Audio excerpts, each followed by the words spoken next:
Kwa majina naitwa Mhandisi Lusako Kilembe, ni meneja wa TARURA mkoa wa Tabora. Tupo hapa kwa ajili ya zoezi la kuisha leseni za kihandisi. Nichukue fursa hii niwashukuru ERB kwa utaratibu ambao umeweka. Utaratibu huu ni mzuri kabisa, umerahisisha badala ya wahandisi kuanza safari ya kuelekea kule Dodoma au Dar es Salaam kwa ajili ya kuisha leseni, lakini wameweza wao kutufikia na kuweza kufanikisha zoezi hili kwa urahisi na kwa wakati. Kwa hiyo niwapongeze sana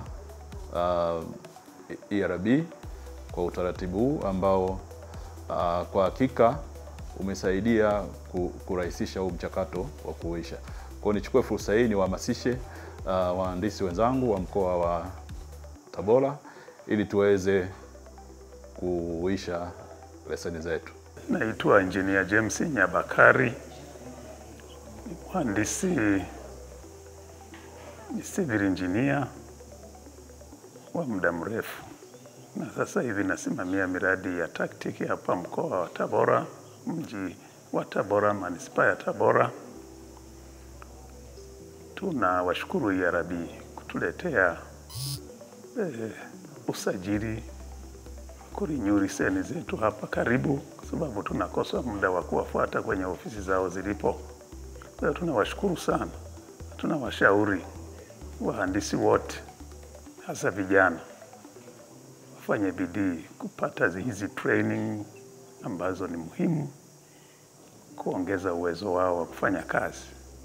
Lakini tunawashauri pia kulipia ada za leseni zao kila wakati bila kuchelewa.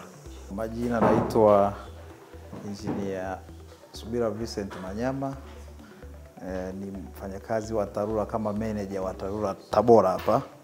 Kwanza kabisa nitoe shukrani kwa uongozi wa ERB kuweza kufanya hiki walichokifanya, kuweza kuleta huduma hii ya kuisha leseni zetu za uhandisi kwenye mikoa yetu. Ni zoezi ambalo halichukui muda mrefu. Unafika, unapokelewa vizuri, unaelekezwa nini cha kufanya ili uweze kuona zile PDU zako, kama ni zile umeattend annual engineers day au zile ambazo ni accredited au ambazo hazijawa accredited. Kwa hiyo zote unazipata kwa muda, na kupitia wataalamu waliopo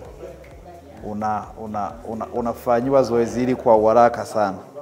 Kwa hiyo kwa mkoa wetu wa Tabora, kwa watumishi wote ambao ni maengineer walioko ndani ya mkoa wa Tabora, lakini ya sasa ikijumuisha pia kama mimi ni msimamizi wa manispaa kwa upande wa TARURA, natoa wito kwa watumishi wajitokeze ili tuweze kukamilisha zoezi hili na hatimaye tuweze kupata leseni zetu za uhandisi.